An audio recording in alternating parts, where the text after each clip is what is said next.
Mesdames et messieurs, bonjour.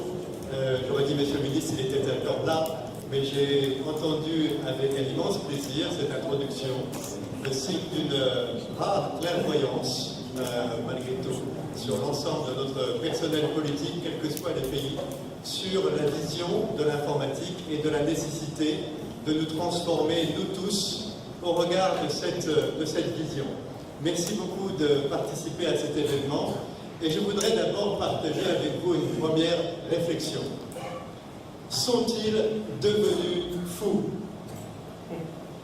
Sont-ils devenus fous? C'est la réflexion qu'un matin nous nous sommes fait quand nous avons vu l'acquisition de WhatsApp, une entreprise qui fait 50 salariés, qui perd de l'argent, rachetée pour l'équivalent de 17 milliards de dollars.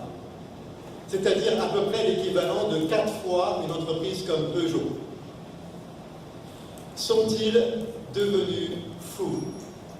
C'est vraiment la question qui nous a interrogés et qui nous a amenés à avoir cette réflexion.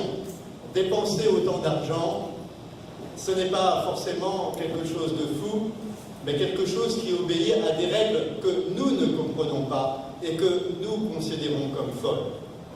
Nous vivons une époque d'innovation grandissante, et j'aurai l'occasion d'y revenir. Et de cette époque, de ces innovations, plus que d'en comprendre le contenu, peut-être est-il plus important pour nous d'essayer d'en comprendre le sens. Vers où allons-nous? Si nous sommes capables d'en comprendre le sens, alors il est beaucoup plus facile d'anticiper et d'éviter d'être pris de court. Et c'est ce que je vais avoir l'occasion de faire avec vous autour d'un thème que nous avons appelé 2020. Nous l'appelons 2020, non pas 2020, parce que 2020 en anglais, c'est l'équivalent de notre 10 sur 10 à nous en français, c'est-à-dire la mesure de la bonne vue.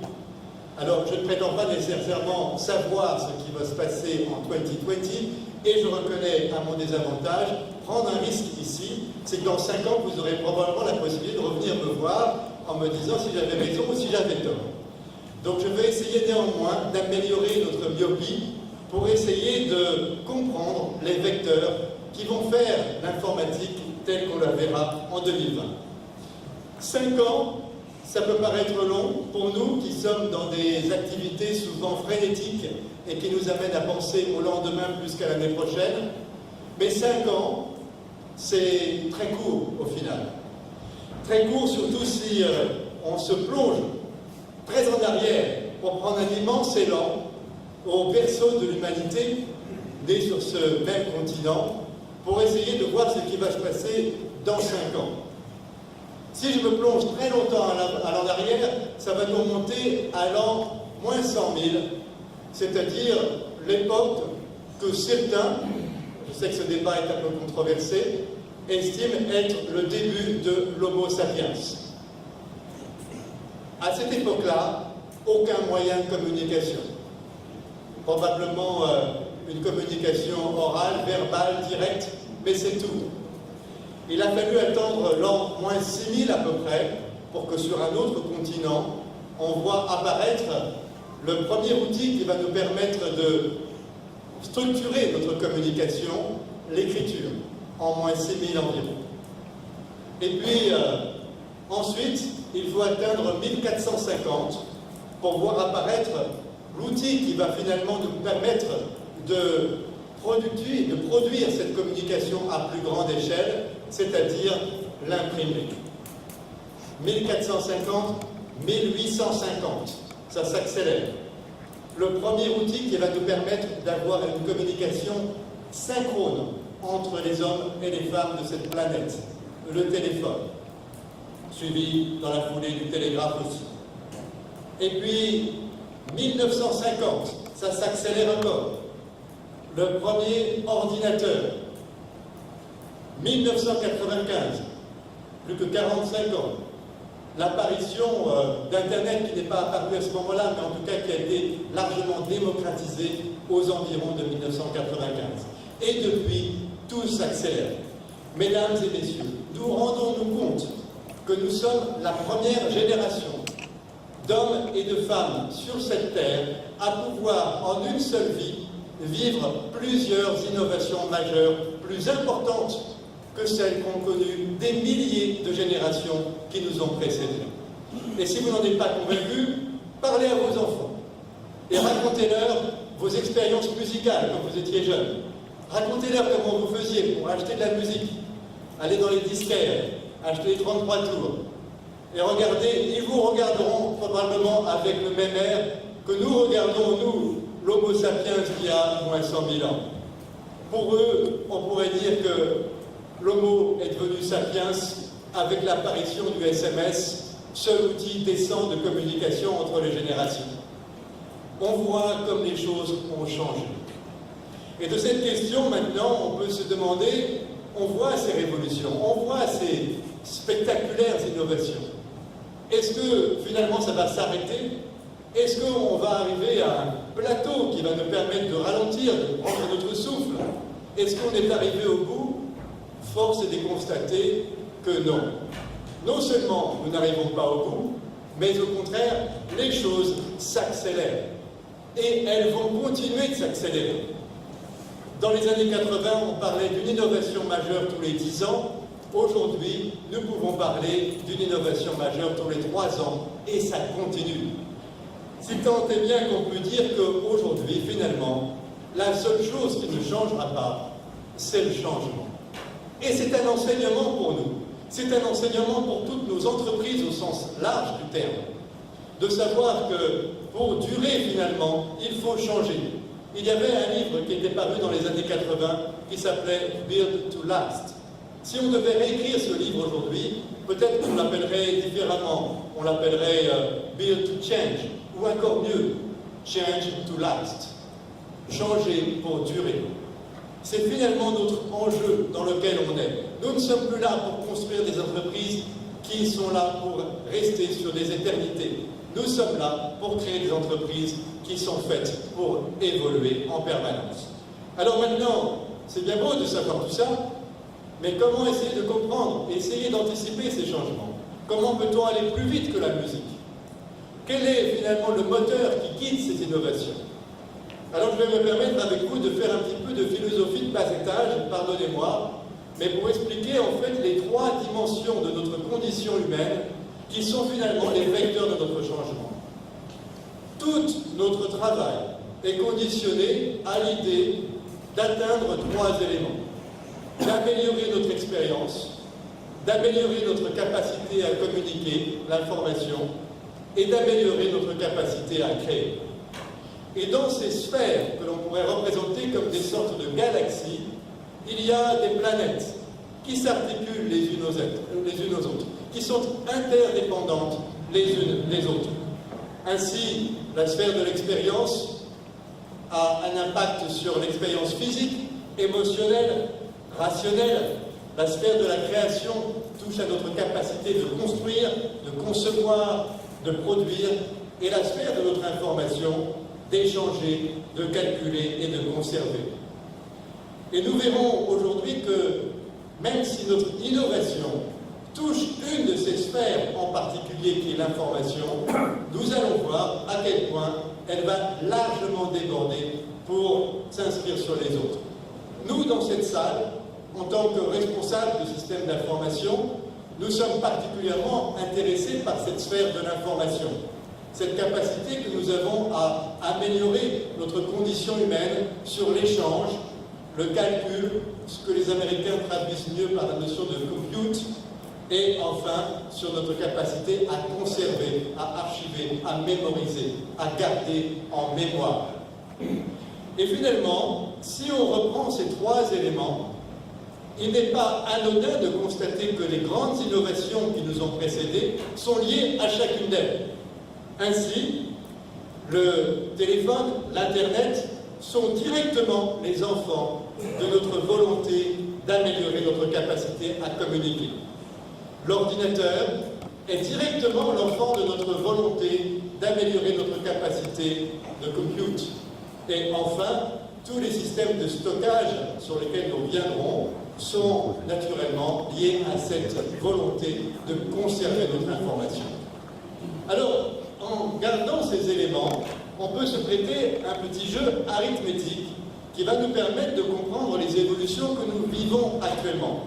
Par exemple, si j'associe la capacité d'échanger et la capacité de compute, j'en arrive effectivement à une définition qui est assez proche de celle du cloud computing.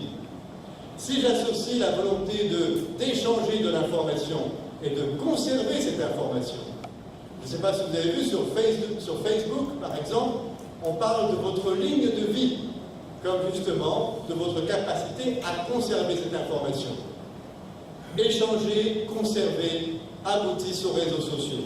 Enfin, l'ultime addition, l'échange, la conservation et le compute vont nous amener dans cette ère qui commence à ce qu'aujourd'hui on ne voit que les prémices qu'on appelle aujourd'hui le big data et sur lequel naturellement je reviendrai.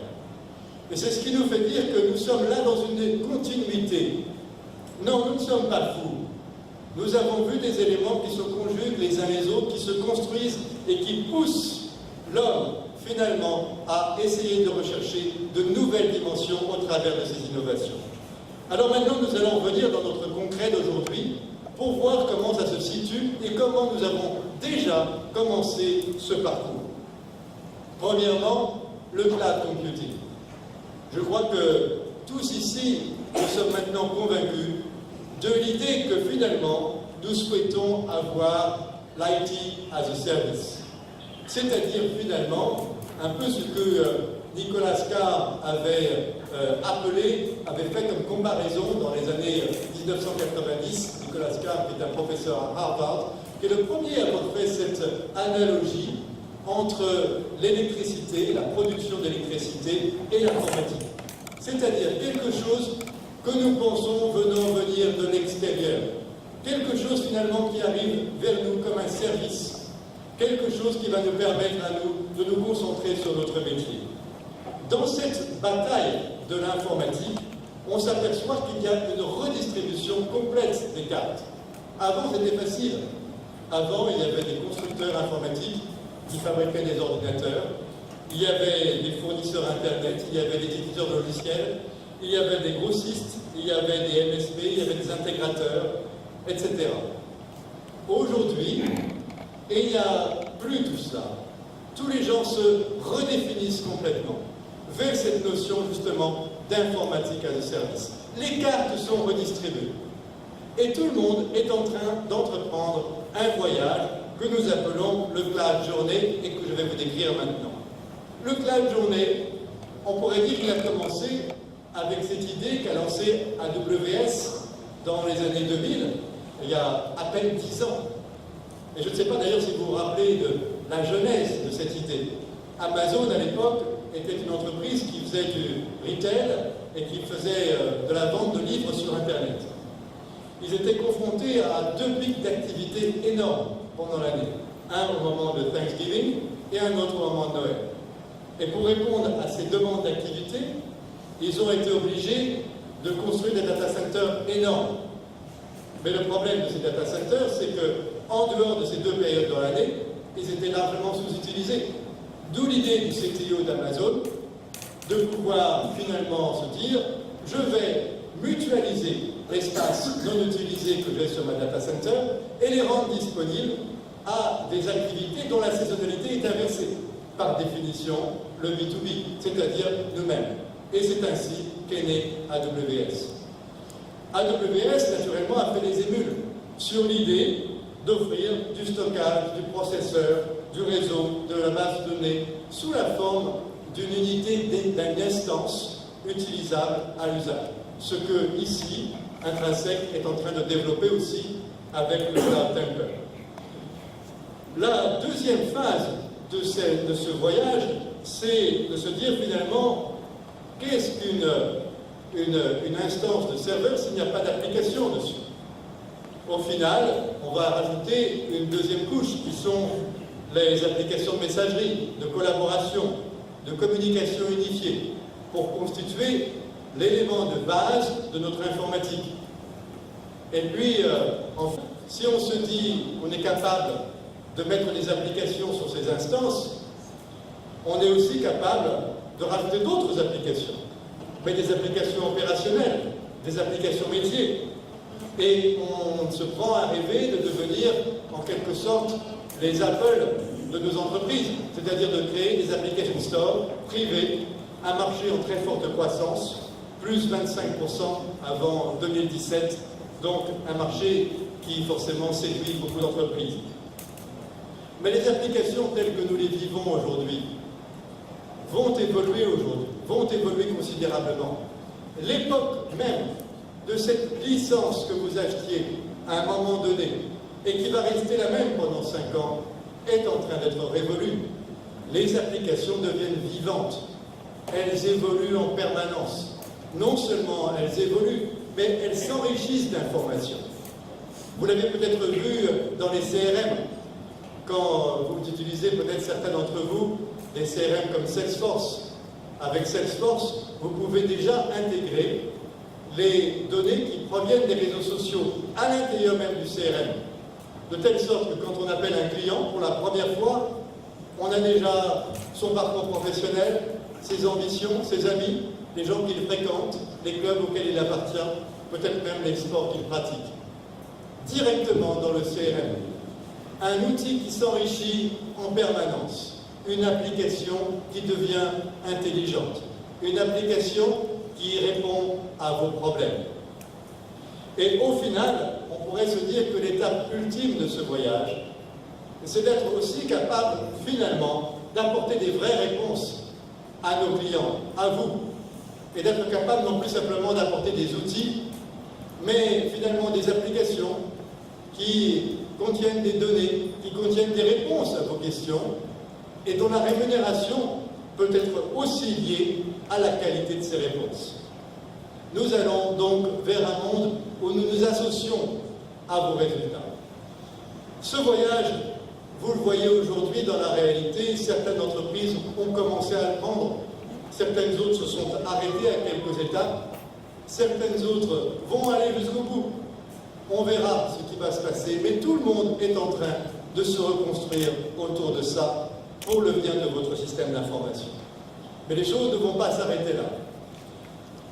La suite de cette intégration entre les données et les applications, c'est ce qui s'appelle au final, en partie, le Big Data. Alors beaucoup de gens, quand on leur parle de Big Data, se disent « Big Data, c'est avoir beaucoup de données ». Non. Le Big Data, c'est quelque chose de différent. Le Big Data, c'est finalement essayer de trouver des réponses à des questions que l'on se pose à partir de données qui n'ont pas été conçues dans cette intention. Je vais essayer de l'expliquer plus clairement. Dans certaines villes dans le monde, vous voyez des systèmes de GPS qui vous donnent des indications de trafic routier, qui vous permettent notamment de vous réorienter pour savoir, justement, pour éviter les embouteillages. Ces indications de trafic routier, je ne sais pas si vous le savez, ne sont pas données par des caméras, des capteurs, des gens qui regardent en permanence la circulation. Ces trafics routiers sont donnés simplement par le niveau de concentration des téléphones portables. Ce niveau de concentration des téléphones portables permet d'en tirer une hypothèse, que s'il y a beaucoup de téléphones portables sur cette route-là, c'est soit qu'il y a une manifestation avec beaucoup de gens qui téléphonent, soit qu'il y a beaucoup de voitures avec des gens qui ont un téléphone dans la voiture. Et naturellement, c'est cette hypothèse qui est retenue. Ainsi, vous voyez que les téléphones portables, dans leur origine, n'ont pas été conçus au départ pour vous donner cette information. Les téléphones portables ont été conçus au départ, au final, pour téléphoner. Mais on va arriver à tirer de cette information, de cette trace numérique, une information qui va nous servir à d'autres destinations. Et nous pouvons déjà préfigurer la masse d'informations, la masse de traces numériques que nous laissons dans la nature et que nous allons pouvoir exploiter. Alors naturellement, la grande crainte du Big Data, c'est la notion d'atteinte à la vie privée. C'est cette donnée qui part quelque part sur nous et que l'on ne sait pas retenir. Pour comprendre l'importance de la donnée, il faut découper cette donnée en 5 étages. Le premier étage de la donnée, on pourrait se dire, c'est l'existence de la donnée. Par exemple, je sais qu'il y a beaucoup de téléphones portables à un moment donné. Je ne sais pas ce qui se dit dans ces téléphones portables. Je ne sais pas quelle est la conversation. Je ne sais même pas où les gens vont. Je sais simplement qu'il y a beaucoup de téléphones portables à un endroit donné. C'est ce qu'on appelle l'existence de la donnée. Le deuxième niveau, c'est le dynamique de la donnée. C'est-à-dire, je suis capable de comprendre les vecteurs qui font que je sais où va cette donnée. Cette notion de dynamique va nous permettre d'anticiper, en continuant par des forces de vecteurs, et en quelque sorte de prédire en quelque sorte l'avenir. C'est ni plus ni moins que les systèmes qui sont utilisés par exemple en météo. La prévision d'un modèle qui va nous permettre de comprendre à partir d'une donnée dynamique ce qui va se passer demain. Mais vous voyez ici que même si on parle de notion dynamique, on ne sait toujours pas le sujet. Si je sais où vont ces téléphones portables, je ne sais toujours pas ce dont il s'agit. Le troisième niveau, c'est le sujet. Il y a beaucoup de conversations autour des élections en Tunisie le mois prochain. Voilà, ça c'est un sujet. Je ne sais pas ce qui se dit, je ne sais pas si les conversations sont positives, négatives, je sais simplement qu'il y a un sujet. Et donc il y a beaucoup d'informations qui se véhiculent autour de ça. Le quatrième va nous permettre de rentrer dans la sémantique. C'est effectivement ce qu'on appelle la tonalité. Il y a beaucoup de gens qui disent du mal ou du bien du gouvernement actuel ou du gouvernement qui est susceptible d'arriver en Tunisie. Là, on est dans une notion de tonalité. On ne sait pas qui dit du mal ou du bien, on sait simplement qu'il y a cet élément.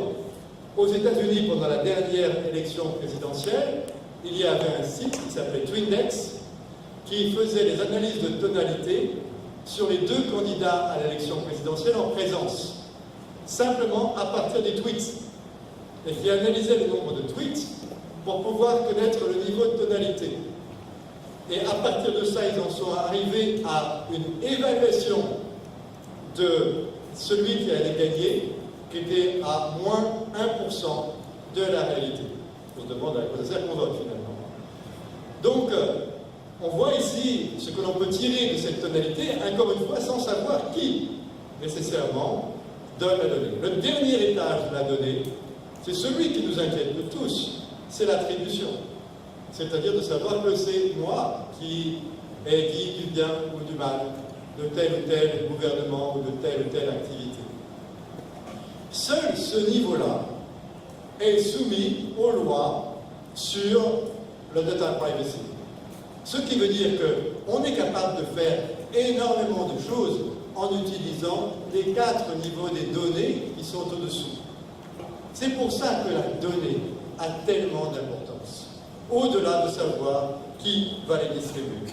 Alors pensez une chose, avec un échantillon représentatif de 1000 personnes, on est capable de tirer des informations qui sont, on va dire, d'un facteur de 1 à 4% sur une réalité d'un pays.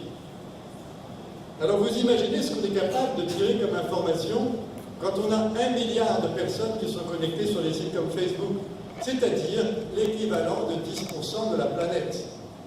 10% de la planète qui laisse une trace numérique, qui parle de sa vie, qui parle de ses amis, qui échange ses expériences, etc. Et donc vous voyez la masse de choses qu'on est capable de tirer de toutes ces données. Alors ce métier de la donnée, finalement, va nous permettre de distinguer 4 sous-métiers. Le premier métier, c'est celui de ceux qui ont accès aux données. C'est en quelque sorte tout ce qu'on va voir de plus en plus apparaître, les gens qu'on appelle les fermes de données, qui vont récupérer ces données, qui existent déjà d'ailleurs aujourd'hui, des réseaux sociaux, de tous les systèmes numériques, etc., et qui vont les rendre publics, ou plus ou moins moyennant finance, naturellement, pour des entreprises qui vont pouvoir exploiter ces données pour en tirer une certaine forme d'information. Le deuxième métier de la donnée, c'est celui de ceux qui sont capables de transformer cette donnée en information.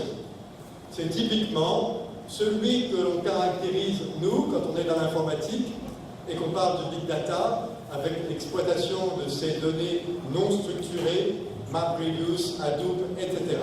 Donc ils vont nous permettre d'arriver à ce résultat. Mais de cette information, que peut-on faire? Et il y a le troisième métier de la donnée, qui est d'être capable de transformer cette information en intelligence. Le fait de savoir qu'il y a beaucoup de monde à un tel endroit, quelle intelligence je peux en tirer ou comment je peux la retransmettre à ceux qui sont concernés par cette information. C'est tout l'enjeu du troisième métier. Le quatrième étage de ce métier, ou plutôt on pourrait dire le quatrième métier, c'est le nôtre, c'est le vôtre et le mien, c'est-à-dire d'être capable de transformer cette intelligence en progrès, d'être capable de transformer cette intelligence en quelque chose qu'attendent ceux pour lesquels nous travaillons. Et je voudrais non pas vous citer la litanie d'exemples qui existent dans le domaine du big data, mais vous citer simplement cette phrase que je tiens d'un professeur de médecine et qui, de mon point de vue, est plus éclairante sur les possibilités de big data. 80% des gens qui meurent aujourd'hui disparaissent de maladies que l'on sait guérir ou d'accidents que l'on sait prévenir. Et ce n'est pas quelque chose qui est réservé aux pays du tiers-monde. C'est quelque chose qui est valable pour tous nos pays. Ici, comme dans les pays d'Afrique, dans les pays d'Asie, dans tous les pays du monde, nous avons cette même idée. Notre capacité, finalement, à mieux transmettre, à prévenir les accidents, que ce soit des accidents vasculaires, d'être en amont des risques de cancer, d'être en amont des accidents de la circulation automobile, d'être en amont de tout ça, ce n'est pas un enjeu de la médecine, ce n'est pas un enjeu de la recherche, c'est un enjeu qui nous est propre, c'est celui des systèmes d'information.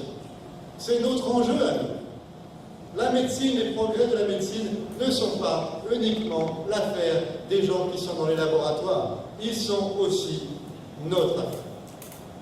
Et ces données dont on peut s'effrayer devant la prolifération de ces données, voyons-les aussi comme quelque chose de positif, quelque chose qui va nous amener progressivement à des progrès pour notre humanité.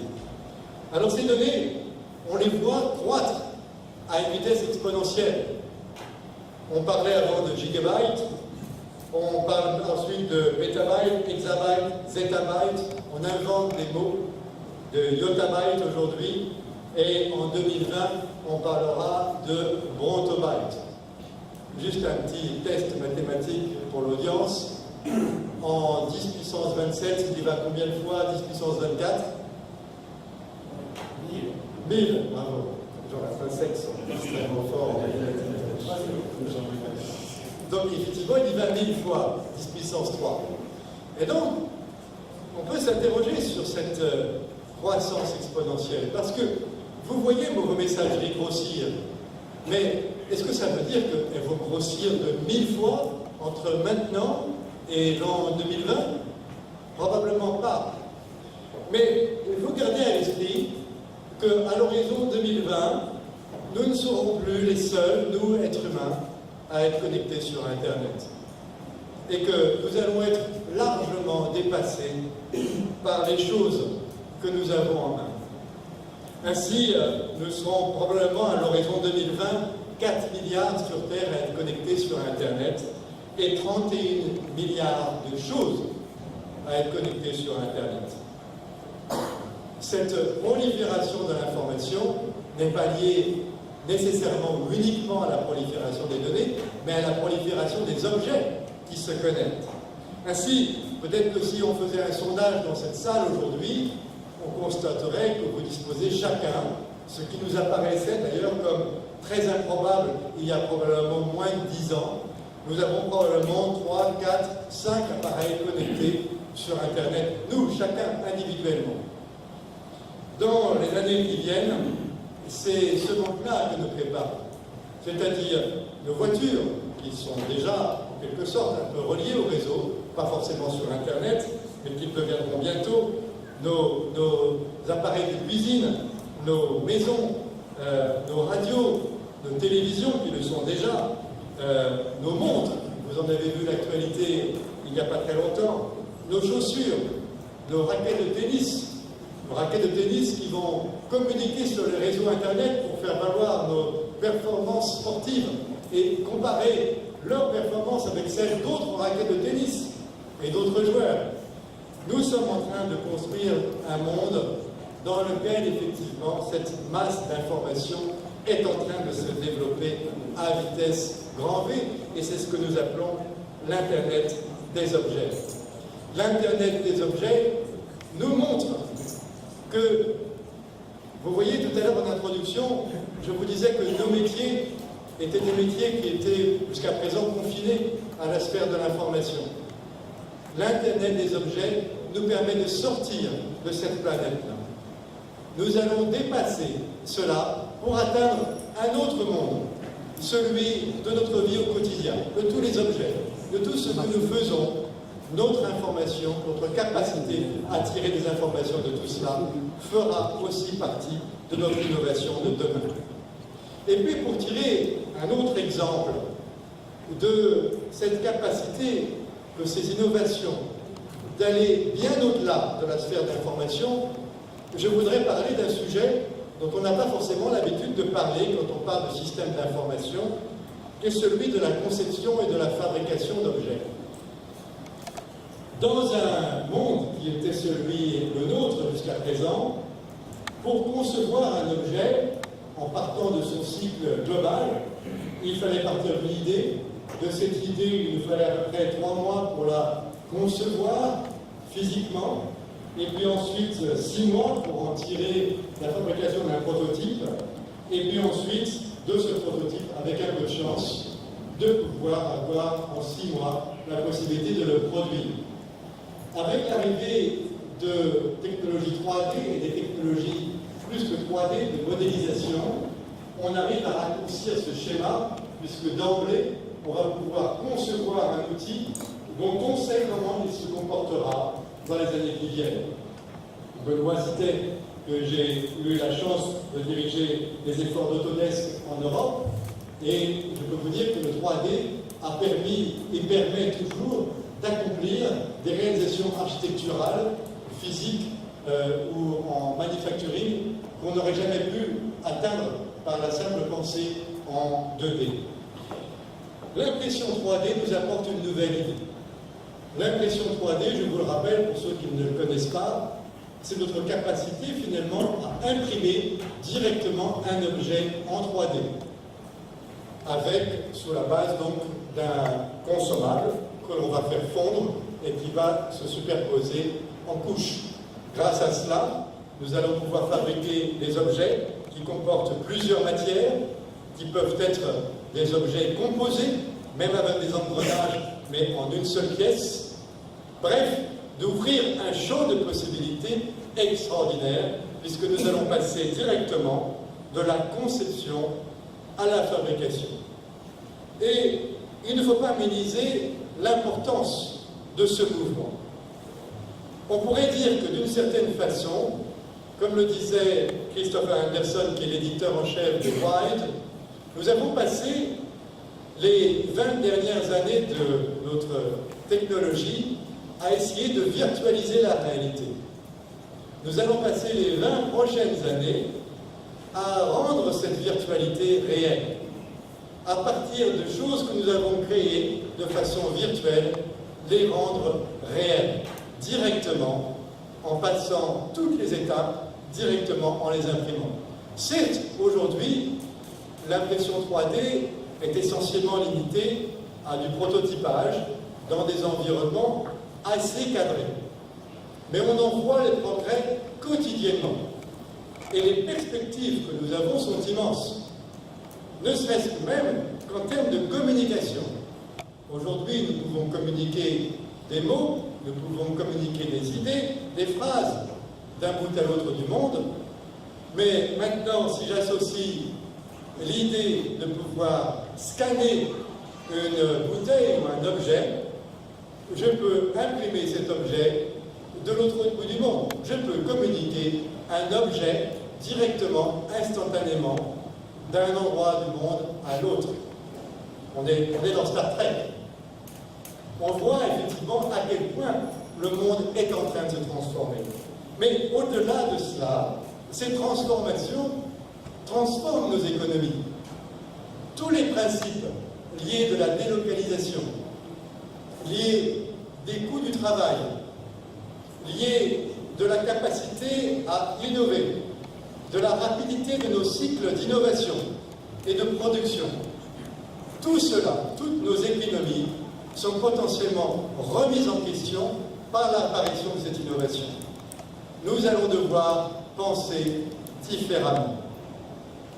Voilà quelques-uns de ces grandes innovations que nous vivons à l'horizon de 2020. Je voudrais maintenant vous présenter quelqu'un dont on parle beaucoup en période d'innovation, qui est Joseph Schumpeter. Joseph Schumpeter avait deux passions dans la vie. La première, les femmes. La deuxième, l'économie.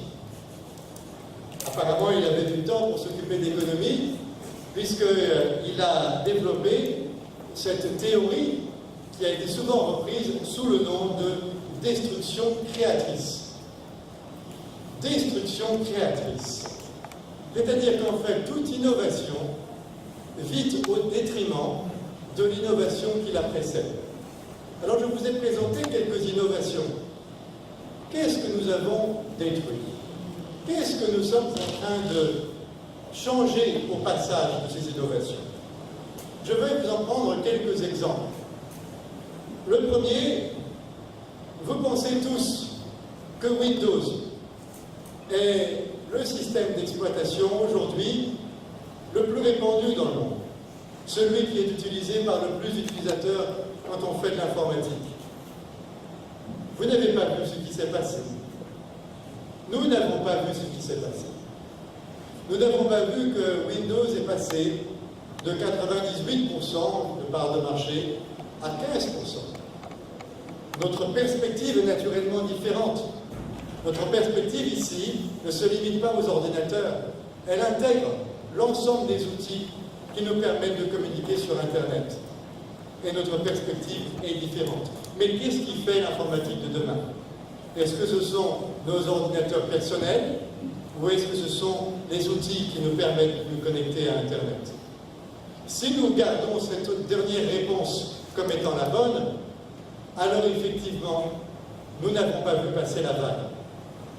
Les enjeux colossaux et les investissements de Microsoft dans ce domaine montrent bien qu'ils ont parfaitement conscience de cette situation et qu'on peut avoir confiance dans leur capacité de reprendre le pas et d'aller chercher de nouveaux horizons et de conquérir de nouvelles parts de marché.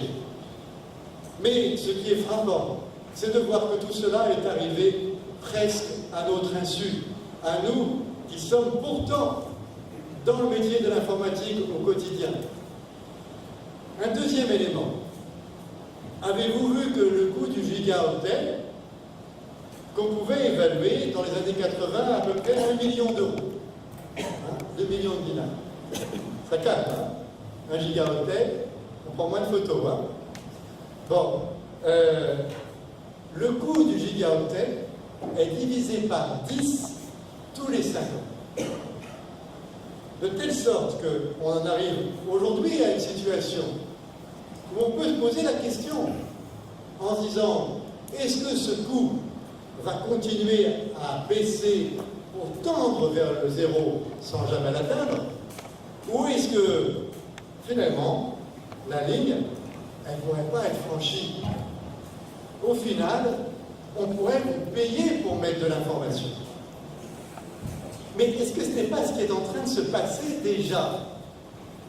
Quand vous voyez Dropbox, OneDrive, Box, tous les systèmes de stockage en ligne, peut-être que pour ceux d'entre vous qui étiez abonnés à l'un de ces services, ont pu voir, notamment de la part de Dropbox, il y a encore 15 jours, sur les abonnements, ils ont multiplié par 10 la capacité virtuelle de ces abonnements sans augmentation de tarif.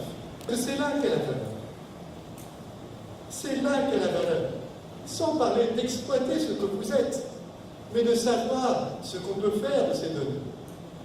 La conquête du territoire aujourd'hui, la valeur va vers la donnée, et non plus sur les supports sur lesquels il repose. Ce qui va nous amener d'ailleurs à avoir ce débat tout à l'heure, notamment avec Franck. Troisième disparition de valeur, avant, les gens qui fournissaient de l'infrastructure allaient facilement voir les éditeurs de logiciels en leur disant mettez vos logiciels sur mon infrastructure, je vais vous le faire payer pas trop cher. Et puis en fait, tous les fournisseurs d'infrastructures sont allés voir les éditeurs de logiciels avec le même discours. Les éditeurs de logiciels, qui ne sont pas des gens idiots, se sont dit finalement, celui qui a de la valeur, c'est pas lui, c'est moi. Et donc c'est moi qui vais proposer à ceux qui font l'infrastructure de lui dire, pour pas cher, je vais mettre ton logiciel sur ton infrastructure. Mon logiciel sur ton infrastructure. Les valeurs s'inversent. On voit que ce monde est en train de se recomposer. On voit que tout cela est en train de prendre un sens qui n'était pas celui que nous avions imaginé au départ. Je voudrais, pour presque conclure, vous citer l'exemple de ces trois entreprises. Waze, entreprise qui permet d'avoir un GPS à partir de réseaux sociaux. Beaucoup de données. Je pense aujourd'hui 60-70 millions d'utilisateurs au travers du monde. Acheté pour $1 milliard. Petite entreprise. Nest, entreprise qui fait des systèmes de thermostat connectés sur Internet que vous pouvez mettre dans la maison pour pouvoir les piloter à la distance, mais aussi fait des statistiques sur les usages de votre consommation de chauffage, par exemple. Vendu pour $3,2 milliards. Snapchat, dont, si vous ne savez pas ce que c'est, demandez à vos enfants, mais c'est la possibilité d'envoyer des photos qui durent 10 secondes. Proposé à la vente pour $4 milliards, proposé à l'achat, pardon, refusé par Snapchat, pas assez cher. Il faut quand même en avoir là pour refuser un chèque de 4 milliards. Il n'y a pas beaucoup qui le feraient. Un élément commun à ces trois entreprises. Une entreprise derrière, Google. Google a très bien compris le sens de notre histoire. Google a très bien compris le sens de notre innovation. Ce n'est pas pour autant qu'ils seront les seuls. Et ce n'est pas pour autant qu'il faut présenter Google comme étant le grand maître de l'univers dans les années qui viennent. Tous, si nous en avons la capacité, nous sommes aussi capables de transformer notre innovation et notre informatique. Alors je vais revenir sur l'introduction de votre ministre, que je ne connaissais pas avant de venir. Il s'avère que la coïncidence est heureuse, qui parlait du rôle des directeurs informatiques. Et j'ai retrouvé cet article qui date de... Cet article, je vous le rassure, doit avoir à peu près 4 ans. Vous êtes toujours là. Profitez-en, vous avez encore un an. Alors, ce que vous pourrez se dire, c'est que je crois effectivement que cet article a raison. Effectivement, je pense que les directeurs informatiques vont disparaître. Vont disparaître parce qu'ils vont être remplacés par ce que votre ministre a appelé les directeurs de l'innovation. Nous l'avons vu à quel point les innovations, dont vous êtes les témoins, dont vous êtes les acteurs, vont avoir une implication extrêmement forte, bien au-delà des systèmes d'information, sur la vie de vos entreprises. Il n'existe pas un métier aujourd'hui qui ne soit pas concerné par cela. Et vous avez naturellement une carte à jouer. Et cette carte à jouer, je pourrais la reprendre sous la forme de 3 éléments, et ce sera ma conclusion. La première, c'est d'être vigilant. Vous êtes les gardiens de votre entreprise. Vous êtes même les gardiens de notre civilisation. Il y a autant de bien que l'on peut faire de ces données que de mal. Et notre capacité à en faire du bien, c'est vous qui en êtes les gardes. C'est vous qui, dans votre rôle, êtes capable d'assumer cette notion de sécurité, de bienveillance, de vigilance, pour que de ces données, on en tire le bien et non pas le mal. Et nous y reviendrons tout à l'heure avec Franck. Le deuxième conseil que j'aimerais pouvoir vous donner, c'est celui qui pourrait vous paraître surprenant. Vous l'avez vu tout à l'heure, toutes nos innovations remettent en question nos business, que l'on soit dans la banque, que l'on soit dans l'immobilier, dans le bâtiment, dans les services, dans les assurances, dans la fabrication, le manufacturing. Tous nos métiers sont remis en cause par ces innovations. Il faut que l'on ait ce réflexe d'essayer d'être le prédateur de notre propre business. Parce que si nous ne sommes pas prédateurs de notre business, quelqu'un d'autre le fera. Et donc, il vaut mieux être à l'anticipation et réfléchir. Là, si on faisait un atelier cet après-midi, on devrait s'interroger, quel est le business qui demain pourrait me tuer? Et comment, moi, je pourrais être le leader de ce nouveau business? Et non pas comment je pourrais me protéger. Et non pas comment je pourrais m'en protéger. Comment je peux anticiper, accélérer ce mouvement. Enfin, au final, c'est une époque merveilleuse.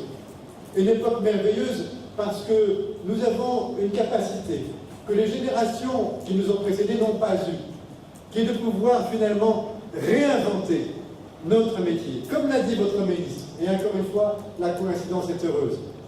Nous avons la possibilité, grâce à ces innovations, à celles qui sont là, à celles qui ne sont pas encore en cours chez vous, à celles que nous ne connaissons pas encore, mais qui vont arriver, avec les nanotechnologies, etc. Avec tout ça, nous avons, pour la première fois probablement depuis les origines de l'humanité, la capacité de réinventer la roue. Merci de votre attention.